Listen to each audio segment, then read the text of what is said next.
jangan makan dan minum yang bisa memabukkan atau meruntuhkan. Itu Pancasila.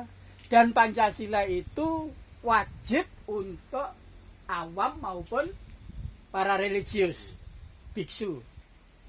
Dasasila ini adalah tambahan 5 aturan khusus untuk para religius.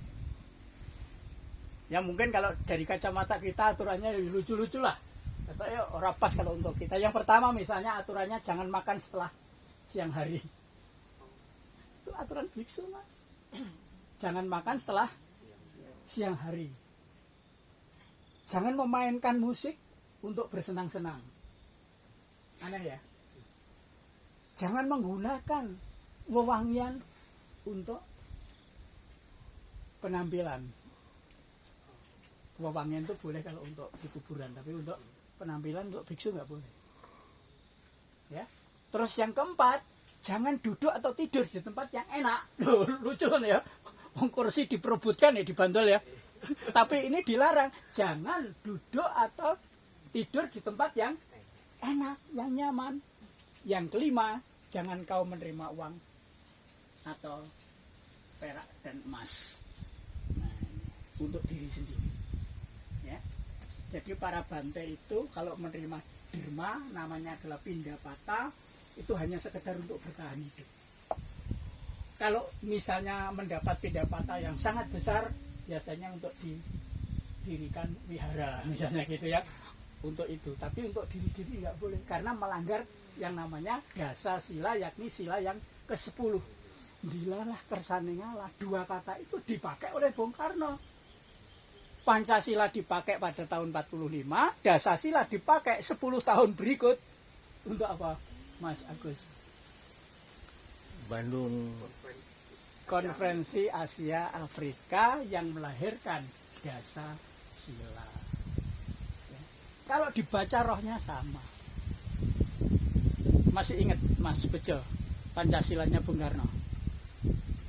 Nah, kalau Pancasilanya Bung Karno itu sila pertama sekarang jadi sila kedua. Ya.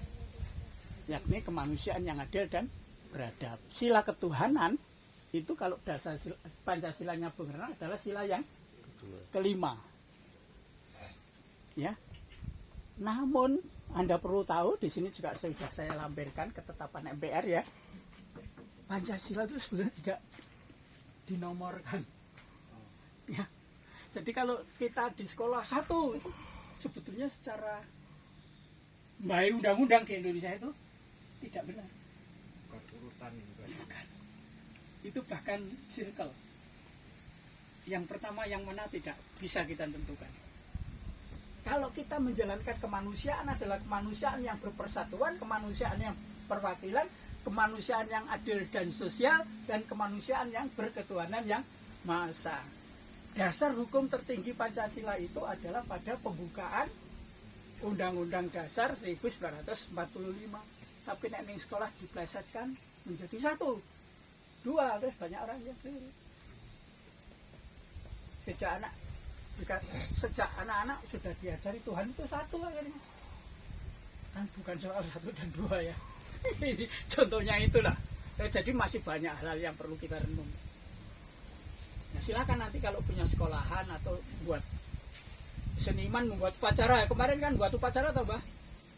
Di sini pada 1 Juni saya juga diminta jadi narasumber itu. Pancasilanya juga masih 1, ketuhanan yang Maha Esa. 2. Nah, nanti kalau adakan lagi yang sesuai dengan Undang-Undang Dasar, pembukaan Undang-Undang Dasar. Ya, jadi bukan Undang-Undang Dasarnya ya. Hukum tertinggi kan pembukaannya. Ya. Kalau pasal-pasalnya itu bisa diubah nggak? Bisa. Pembukaannya nggak bisa.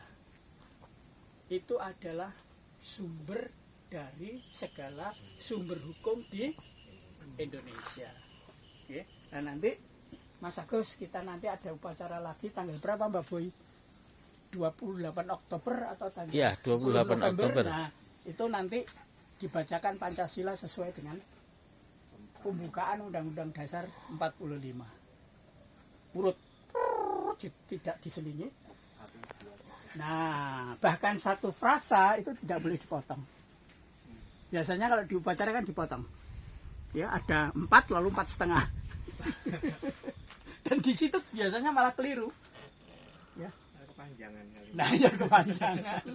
Ya, caranya betul Mbah Boy supaya untuk hafal itu kita nggak usah bawa buku tapi buat poster ya.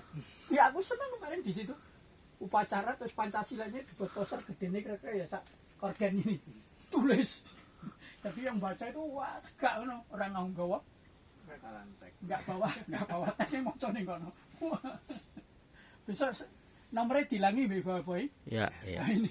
Jadi ketuhanan yang Maha Esa, kemanusiaan yang adil dan beradab, persatuan Indonesia, bla bla bla bla. Ya, Mas Agus nanti mulai upacara mungkin besok di jadi Pak Guru ya.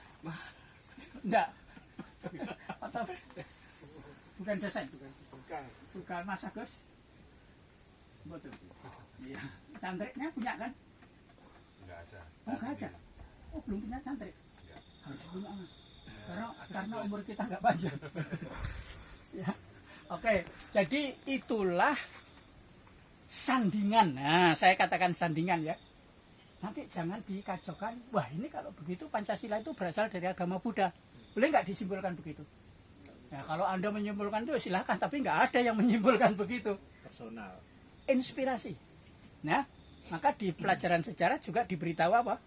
Inspirasi. Nah, yang saya kenalkan ini bukan inspirasinya, akar inspirasi, lebih tidak ada hubungannya lagi dengan Pancasila.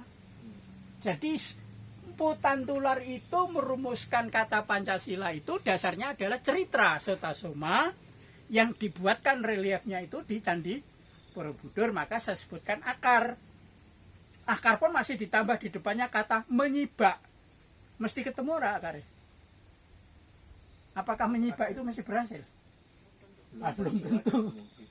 Nah, kalau kita mau sungguh tekun belajar tentang akar-akar Pancasila di Borobudur, Anda tidak usah mengingat 36 butir Pancasila. Karena 123 butir pun ada. Itu loh Mas. Maka tadi Mas saya katakan Sutta Pitaka itu adalah dasar pembangunan karakter